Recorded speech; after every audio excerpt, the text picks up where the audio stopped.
Learning Principles by Laika Saran. Gonna call me.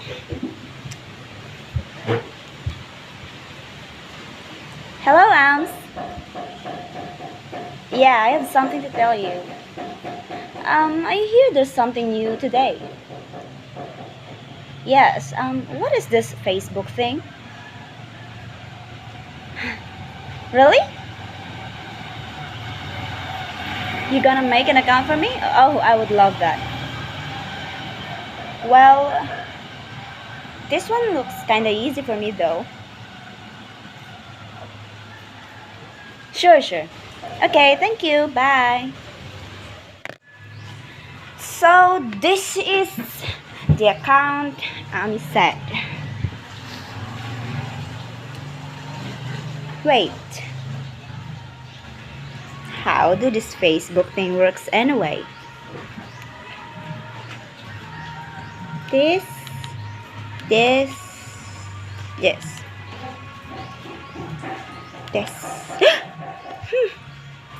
Wait. Oh my god. What did you do, Laika? No. Oh my god.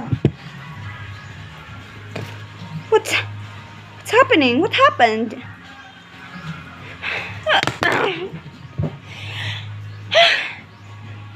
This is harder than I expected. This Facebook thing is harder than I expected. So, gotta try again. Last time, I clicked this button and it turned out like this. And I also clicked this button and it turned like this. Oh, I shouldn't have clicked that. So, to turn it back and home, I should click this. Voila! Okay, I got it now. I heard messy hair is kind of trending on Facebook. So, I'm gonna upload my picture on Facebook. Click.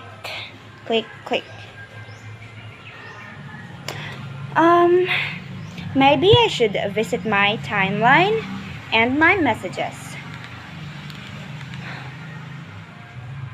Gosh, my friends didn't even chatted me. They haven't missed me, my gosh. Okay, I shall ignore them. I gotta upload my picture of messy hair. Okay. What is this thing again? Rubik's Cube? Yeah, Rubik's Cube. I saw Nina playing this one. Well, kinda look easy. Gotta try. Hey Nins, how did you do that? Assemble this one? Yeah.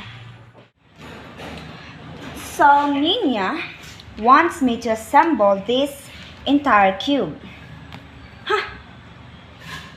Easy. First, this. Wait. What was it again? Hey Nins! What was the first step? Yeah.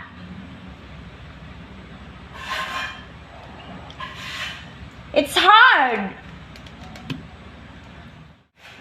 So first, you have to form the base. Second, first layer. Then the second layer. So it's this and this and this. Next is, I think this, yeah. Next is top cross. Yeah, I got it. gotta have some fun. Yes.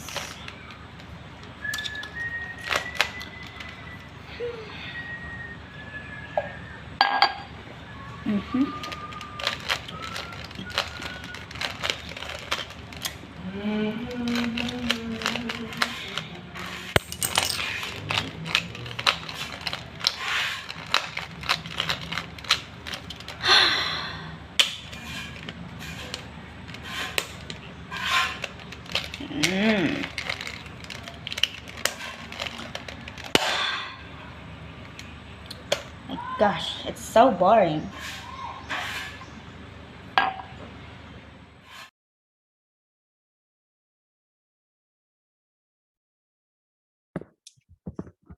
So, good afternoon, everyone. I'm going to share my video report related to the learning principles and how it is related to my own principles of learning. So, first, let me enumerate the principles associated to cognitive, metacognitive, motivational, and affective factors.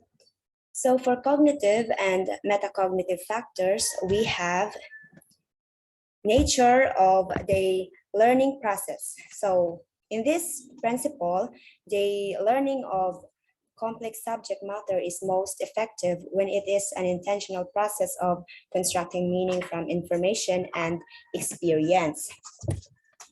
So in this principle, teachers play a significant role in guiding their learners to become active, goal-directed, and self-regulating, and to assume personal responsibility for their learning.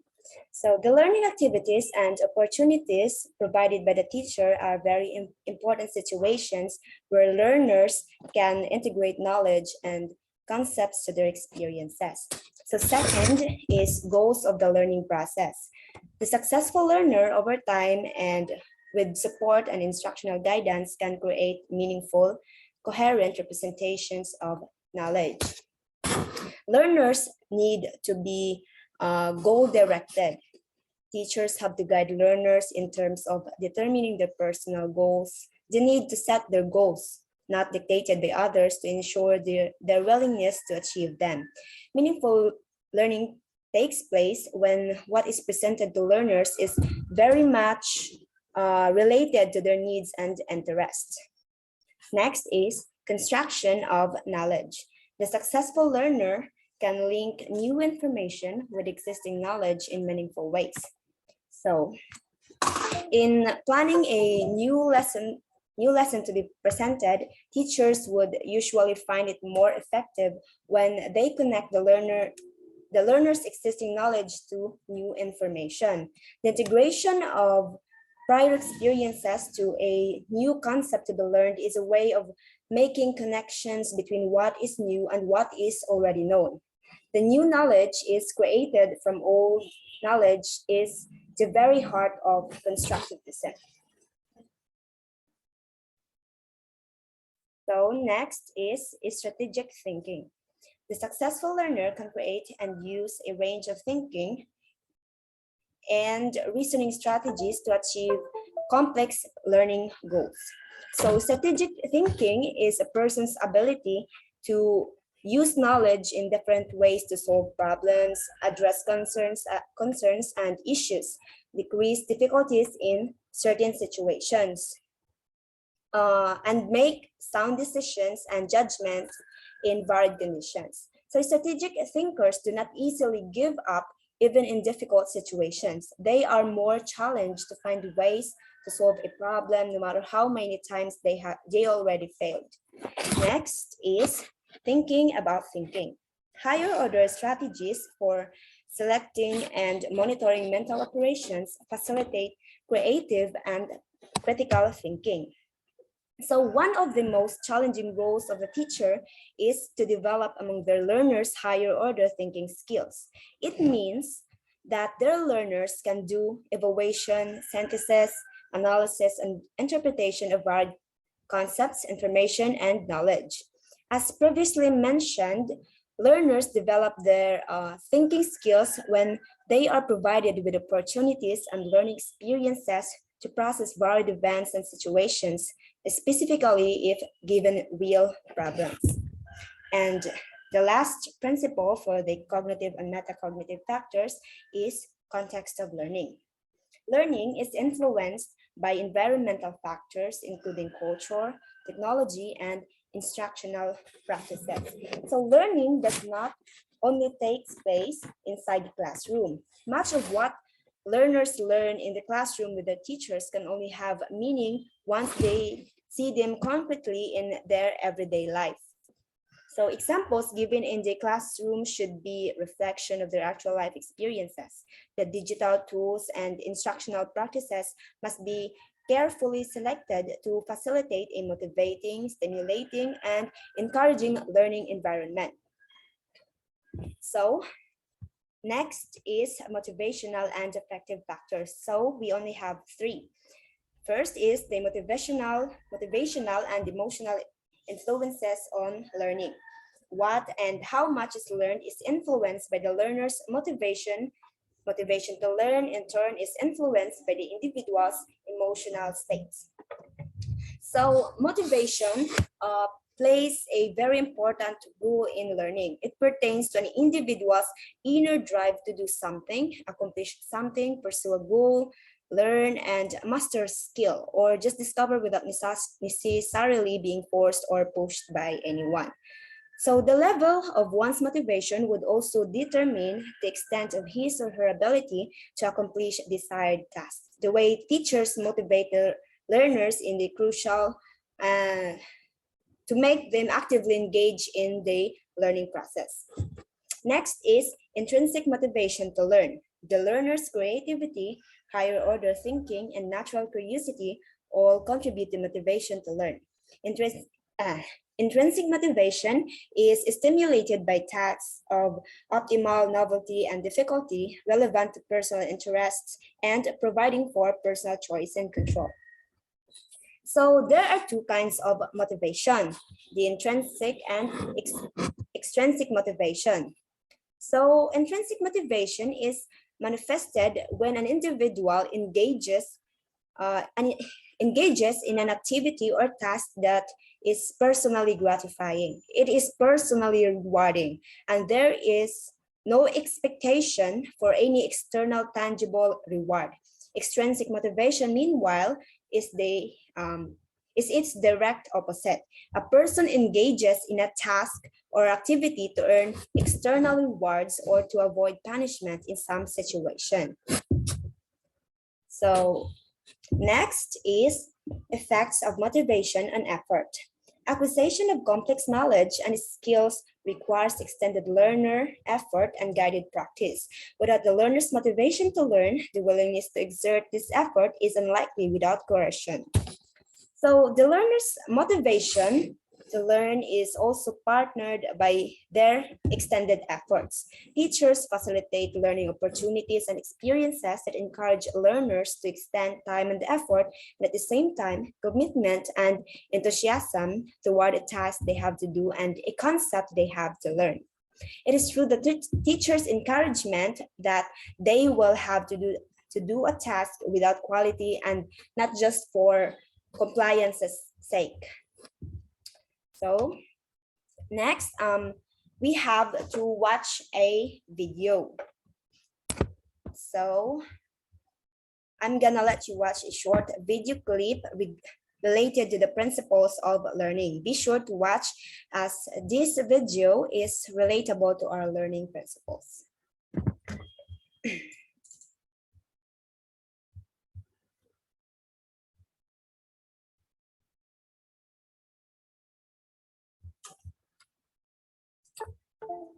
A while.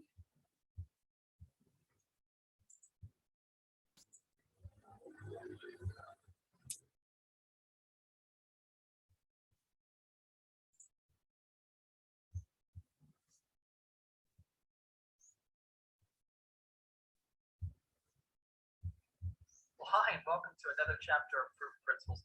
My name is Jeff Kamagami, and today we're going to talk about the principle of learning. You know, you're probably listening to this series, and you're probably brand new in the business, or maybe you've had a few months and you're kind of hitting your head against the wall, wondering why isn't it working for me yet? What's happening? Can you hear the video? Can you hear the audio, the video? And this is something I learned years ago, and it helped me immeasurably in understanding where I was at, and that the learning is a process, and it's a process of time. You really can't cheat time. You're going to have to pay the price of learning. And so here's what I found: the different phases you're going to go through. I'll break it down into four quadrants. And the first phase you're going to go through is when you start the business, you're going to be unconsciously incompetent. Now, what that means is you don't know what you're doing when you start out, so you boldly just jump into the business. And this will be easy. Finding 12 people, 15 people, man, this is going to be easy to do. And then very quickly, the next phase, which is when you become consciously incompetent, you start to realize, oh my gosh, I don't know what I'm doing. And that's probably where you found yourself right now. That's why you found this series, and maybe someone has recommended you have a listen to this. So this is a place where all of a sudden you realize, gosh, I'm not sure. And to be honest with you, this is a place where most people quit. They get a bit of obstacle. They find it a little harder than they think it's going to be, and they get discouraged. Well, I'm here to tell you, don't quit. Everything you're going to learn how to do is going to take some time. And if you take some time, listen to this series, get some personalized coaching from the person who introduced you, and perhaps a series of coaches you have, you're going to move into the next phase, which is down here, which is where you're consciously competent. Let's get the marker there. Consciously competent. Conscious competence is where now you'll start to know what to do. You'll get the mechanics. You'll start to be able to invite by yourself. You'll start to be able to present by yourself. You'll start to be able to close, but it feels a bit stiff. You know what you're doing, but it's a bit stiff. And I'll give you an analogy in a minute. Over time, with practice, you're going to move from conscious competence into unconscious competence. Now, let me give you an example that I like, and it's when you learn to drive a car. You watched your parents, you thought for sure this has got to be easy. And so you hop in the car and you put the key in the ignition and you stall it. And then you're sitting there and you're thinking to yourself, oh my gosh, I don't know what I'm doing. Well, you want to drive because you've got a goal in mind. You want to be independent. And so you start to learn the mechanics of, okay, I'm going to push the clutch down. Now I've got the gear in first gear. Now I've got the gas going down and the clutch coming up. Now I'm in first gear, I'm moving. Now I'm looking left, I'm looking right, I'm indicating. And you start to bunny hop and you start to get the hang of it. But you're sitting there and thinking about everything. You're thinking consciously, left, right, mirror, center mirror, second gear, third gear, mirror, fourth gear, clutch, all these things. You're starting to get yourself going. You're hanging on to the steering wheel so tight your hands are going wide. With time, we all get to unconscious competence. And I'm sure you've all driven home and you thought to myself, gosh, how did I get here? Your mind was off drifting. Your conscious mind was watching the road, but your subconscious mind was off daydreaming, etc., thinking about different things, and it became second nature to you. And so what I'm here to tell you is that you will succeed. It just takes some time, and you've got to move past this conscious incompetence, and you've got to practice, work with your coaches, watch this series over and over again, get some encouragement, read good books, put good music and positive information. You can download all sorts of fantastic webinars and audio conference calls of people who've been successful all around the world. Feed yourself for confidence. You move into conscious competence. And then with practice, you want to always ask yourself, and this is a key to success, every single thing you do, what went well, what could have you done better, and then make incremental improvements every single day. That's how you master anything. And eventually, success will be with you beyond your expectations. I hope you enjoyed this little clip on proven principles. We'll be back with more chapters in the future. Wish you all success in the future. Bye for now. So that's the video. So among all the principles of learning, these principles are quite relatable to mine. So again, UI stands for unconsciously incompetent, means you know nothing. This principle occurs to me a lot of times, like when I was new to Facebook. At first I said, oh, this Facebook thing is so easy. Gotta try this one. Someone made an account for me, and it was then I said, hey, what's this? Hey, what's happening to this Facebook thing? What does it mean? Where did it go? I really find it hard at first. And that's when CI, or consciously incompetence principle, occurs. And after you found it hard to start with, of course, you'll try again. Then you'll say, so I must click this one for blah, blah, and this one to blah, blah. I must not click this one so that blah, blah, or whatsoever. So what do you call this principle? The second principle is they consciously competent. You know somehow about that certain thing. You are now conscious of what you are doing. So next is, so after you become conscious, of course, you'll get used to it. Every day you look through your phone. Yes, after being conscious of whatever you are doing, you'll become used to it. So